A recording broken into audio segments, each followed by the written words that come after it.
Something stirs in the abyssal plains, a shadow unlike any other, a creature so bizarre it seems plucked from the pages of a forgotten myth. For centuries, the deep ocean has whispered tales of monsters, but few are as utterly unsettling, as profoundly alien, as the one we call the Goblin Shark.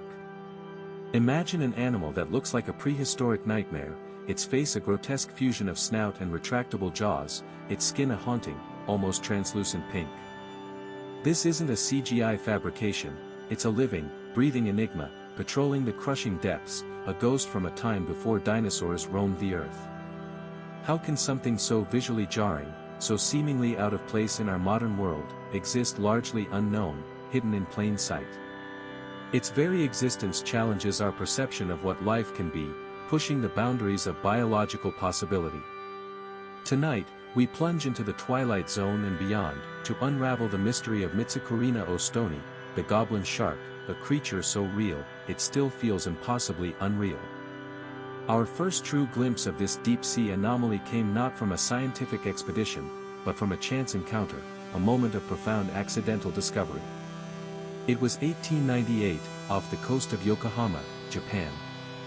A lone fisherman, hauling in his nets from the depths of Sagami Bay, stumbled upon something extraordinary. Tangled within the mesh was a shark unlike any he had ever seen. Its elongated, blade-like snout, its small, pig-like eyes, and those truly terrifying, needle-sharp teeth, it was a creature that defied classification.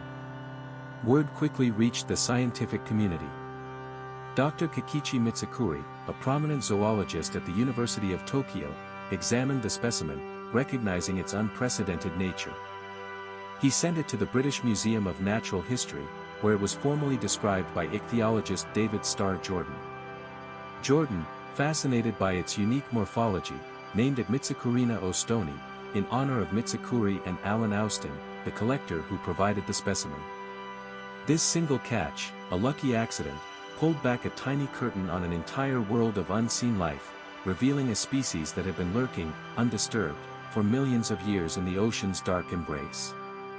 It was an instant, living fossil, a relic from an ancient past, suddenly thrust into the light of human understanding. But what exactly makes it so ancient, so different? To truly grasp the Goblin Shark's peculiar existence, we must dissect its anatomy, piece by bizarre piece. Its most striking feature, undeniably, is its protrusible jaw. Unlike most sharks, which simply open their mouths, the Goblin Shark can rapidly extend its entire jaw apparatus forward, almost like a catapult, to snatch unsuspecting prey. This lightning-fast extension, reaching up to a staggering 3.1 inches in just 0.09 seconds, creates a sudden vacuum, sucking in whatever hapless creature is in its path. Imagine that, a mouth that literally shoots out of its face. Its snout, flattened and paddle-like, isn't for ramming prey.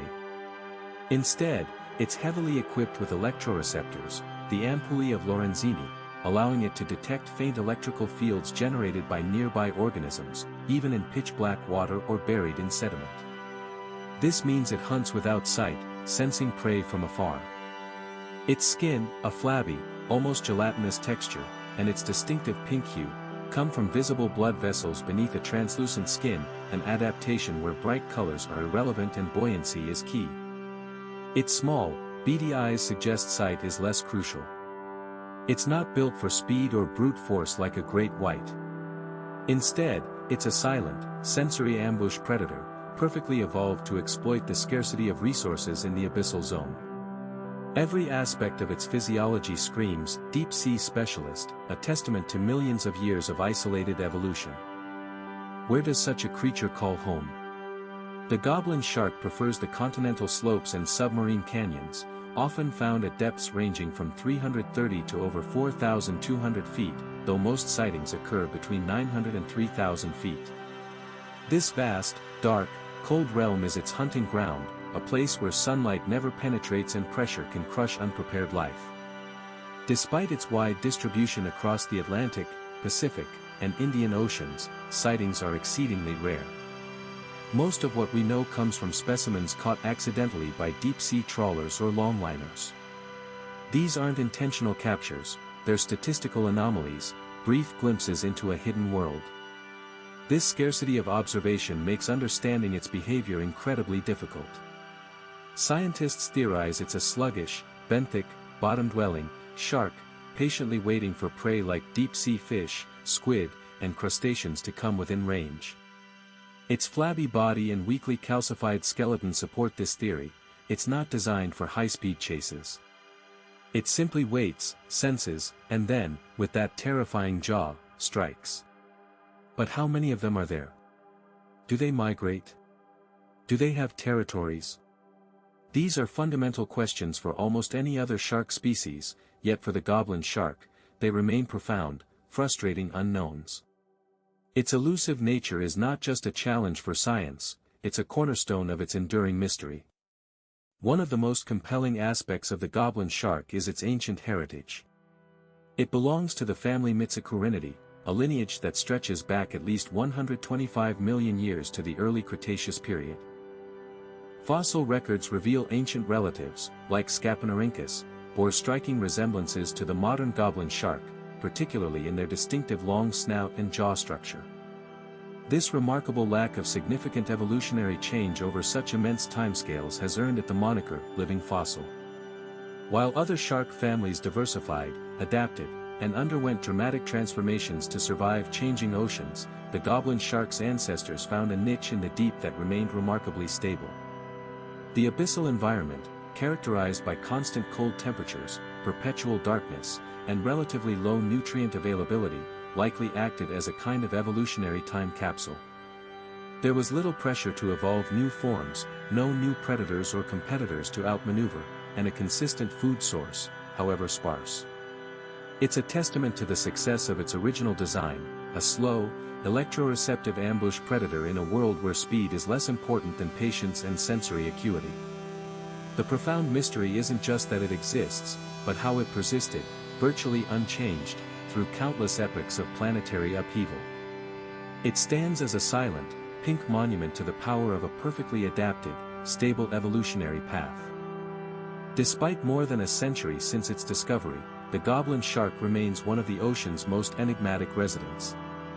We have fragments of its story, pieces of a puzzle scattered across vast ocean basins. But the complete picture? It eludes us. Where do they breed? How long do they live? Do they gather in groups, or are they solitary wanderers? What are their true population numbers? Are they vulnerable to the encroaching human presence in the deep, or are they too widely distributed and too deep-dwelling to be significantly impacted? Each accidental sighting, each rare capture, adds a sliver of data, but it also raises a dozen new questions. The goblin shark reminds us that even in an age of advanced technology, vast swathes of our own planet remain profoundly unexplored, harboring secrets that challenge our understanding of life itself. It's a living testament to the sheer scale of the deep ocean's mysteries, a powerful symbol of how much more there is to discover, to learn, and to protect.